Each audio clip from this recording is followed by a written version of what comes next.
تو جو بیت رہی تھی بلال پر، ابو فقیہ پر، زنیرہ پر، جو ان پر بیت رہی تھی، جو خباب پر بیت رہی تھی، جس طرح ہلاک کیا گیا ہے حضرت سمیہ کو، حضرت یاسر کو، یہ ساری تکلیفیں انہیں بھی تھی، لیکن کیا اس کا یہ بالواسطہ ایذا محمد کے لیے نہیں تھا صلی اللہ علیہ وسلم، آپ کے ساتھی، آپ کے جانثار، لیکن آپ ان سے بھی کیا کہیں، فصبروا فصبروا فصبروا۔ جب ابو جہل بدترین ٹارچر کر رہا تھا حضرت سمیہ اور حضرت یاسر کو رضی اللہ تعالی عنہما، آپ کے علم میں ہے کیسی کیسی ٹارچر کی ہے؟ جوان بیٹے کو باندھ دیا ایک ستون کے ساتھ، اس کی نگاہوں کے سامنے برہنہ کیا ہے ماں کو،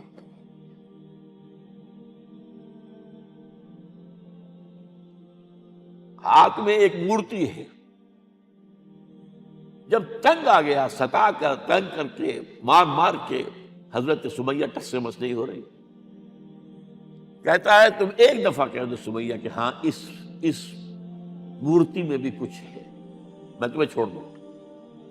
انہوں نے تھوک دیا، برچھا مارا ہے شرمگاہ کے اندر،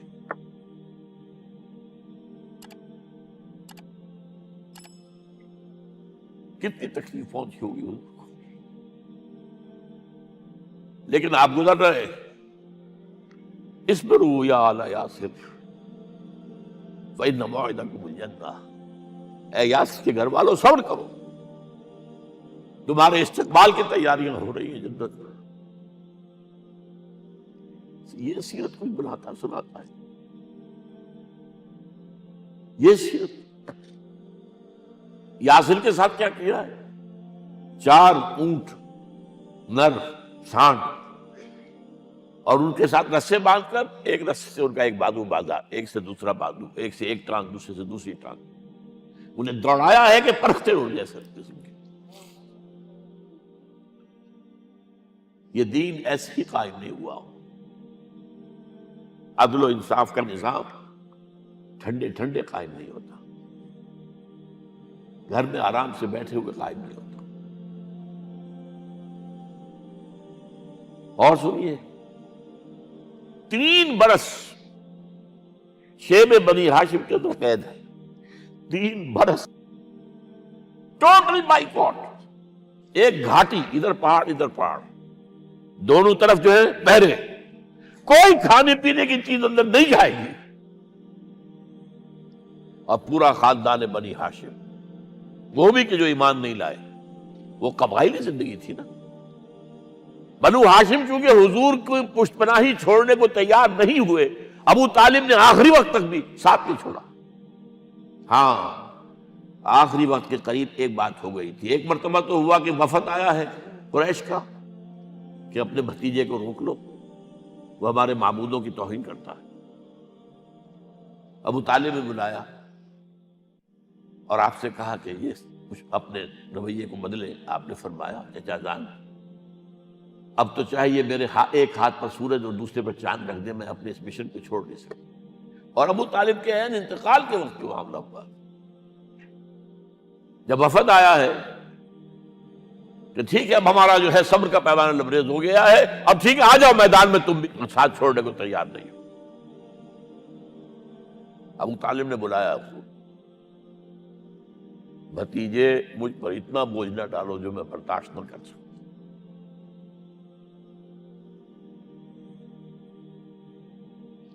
حضور کی آنکھوں میں آنسو آ گئے۔ چچا جان، اب تو یا یہ بات پوری ہوگی یا میں اپنے آپ کو ختم کر دوں، اسی میں ختم ہو جائے۔ 12 شیب بنی ہاشم میں 3 برس اس حال میں گزرے ہیں، ٹوٹل بائیکاٹ، کوئی کھانے پینے کی۔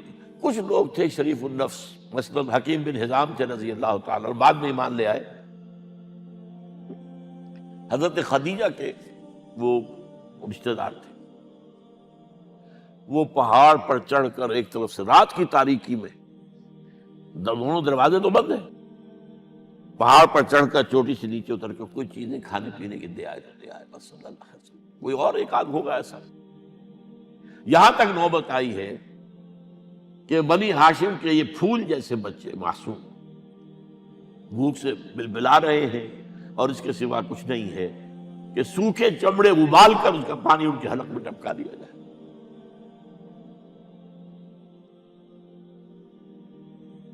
اور جو ہوا وادی طائف میں، جب مکے والوں نے فیصلہ کر لیا کہ آپ قتل کر دو، ابو طالب بھی فوت ہو چکے ہیں، اب کوئی اندیشہ نہیں، کوئی خانہ جنگی شروع نہیں ہوگی، کوئی انٹرا ٹرائبل وار نہیں ہوگی، تو آپ طائف گئے ہیں۔ شاید وہاں کے 3 سردار تھے بڑے، اور یہ طائف اصل میں قریشی کا سمجھیے کہ یہ ان کا گرمیوں کا یہ صحت افزا مقام تھا۔ یہ تمام جو سردار تھے مکے کے، ان کی جائیدادیں وہاں تھی، باغات تھے، اور وہاں کے بھی 3 سردار تھے، تو شاید ان میں سے کسی کو اللہ توفیق دے دے۔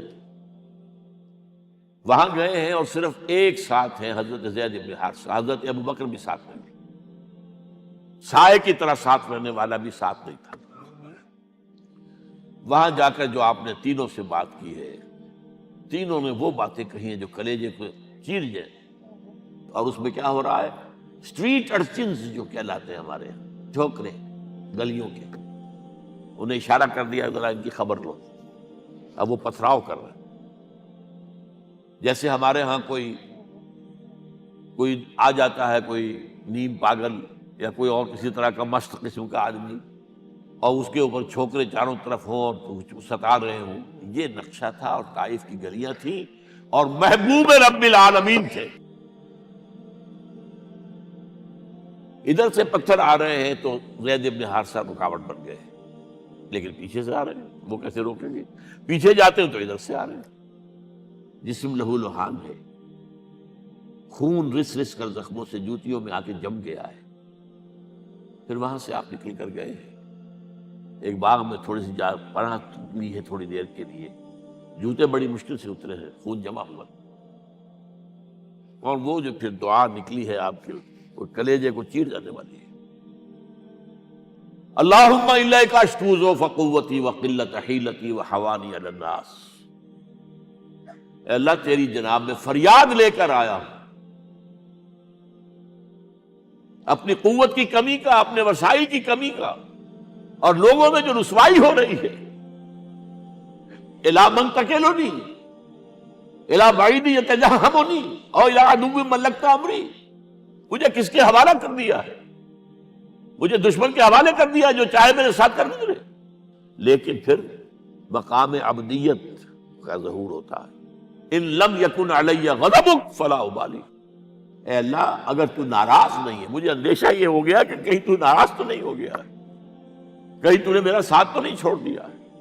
اگر تو ناراض نہیں ہے تو مجھے کوئی پرواہ نہیں، جو ہو سو سر تسلیم خم ہے جو مزاج یار میں آئے۔ واپس آئے ہیں تو مکے میں داخل نہیں ہو سکتے تھے، وہاں تو قتل کا فیصلہ ہو چکا۔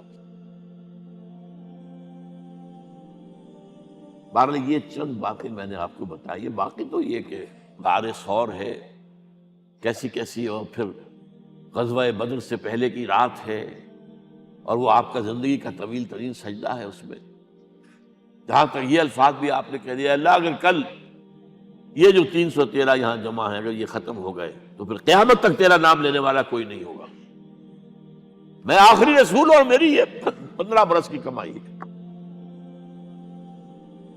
اس وقت کہا حضرت ابو بکر نے، وہ پہرےدار کی حیثیت سے کھڑے تھے، کہ حسبک حسبک حضور بس کیجئے بس کیجئے۔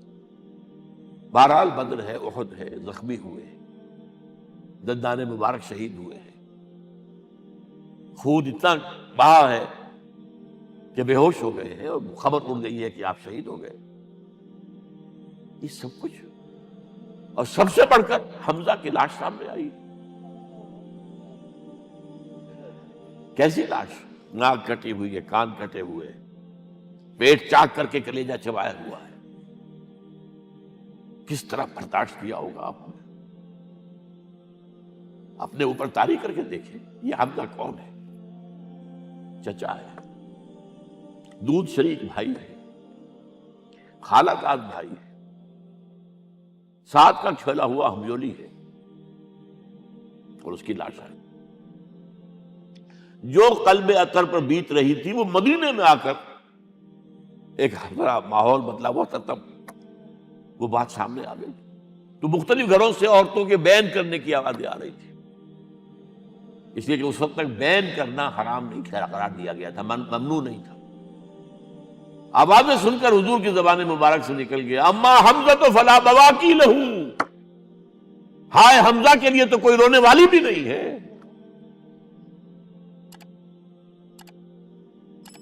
اس پر پھر صحابہ نے، انصار نے اپنے ہاں کی خواتین کو حضرت صفیہ کے یہاں بھیجا، وہ سگی بہن تھی، وہاں انہوں نے جا کے یہ بھی تعزیت کی بہن کی۔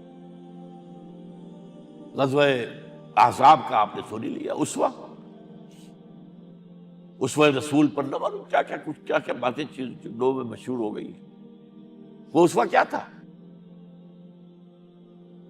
جب خندق کھودنے کا فیصلہ ہوا ہے تو خندق کھود رہی ہے، حضور بھی لگے ہوئے ہیں، بھاری بھاری پتھر اٹھا کر کندھے پر لا کر باہر پھینک رہے ہیں، پتھریلی زمین تھی،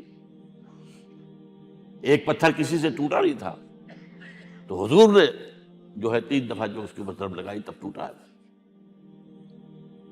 لیکن یہ کہ کئی دن کے فاقے ہو چکے تھے، کھانے کو کچھ نہیں، پورا محاصرہ تھا، 12,000 کا لشکر گھیرے ہوئے، یہاں تک کہ آپ کو معلوم ہے کہ گھروں کے اندر بیت الخلا تو نہیں ہوتے، باہر جاتے تھے قضاء، اس کا کوئی امکان نہیں۔ شدید ترین آزمائش جو ہوئی ہے اس کا نتیجہ ایک طرف یہ نکلا کہ منافقین کا نفاق ان کی زبانوں پر آ گیا۔ قرآن مجید میں ہے یہ انہی آیات میں، ما وعدنا اللہ ورسولہ الا غرورا، ہمیں تو اللہ اور اس کے رسول نے دھوکہ دے کے مروا دیا۔ ہم سے کہا تھا کہ قیصر و کسریٰ کے خزانے تمہارے قدموں میں آئیں گے، اور حال یہ ہے کہ اب رفع حاجت کے لیے باہر نہیں جا سکتے، کھانے کو کچھ نہیں۔ اس وقت کچھ صحابہ آئے ہیں حضور صلی اللہ علیہ وسلم سے، دیکھیے فاقے سے کمر دوہری ہوئی جا رہی ہے، ہم نے اپنے پیٹوں پر پتھر باندھے، چادروں کے ساتھ پتھروں کسا ہوا تاکہ کمر سیدھی رہے۔ حضور نے اپنا کرتا مبارک اٹھا کر دکھایا، 2 پتھر میں، یہ ہے اسوہ، یہ ہے آپ کی سنت، آپ کا اسوہ حسنہ۔ لیکن اس اسوہ حسنہ سے فائدہ کون اٹھا سکتا ہے؟ لقد کان لکم فی رسول اللہ اسوۃ حسنۃ لمن کان یرجو اللہ والیوم الآخر وذکر اللہ کثیرا۔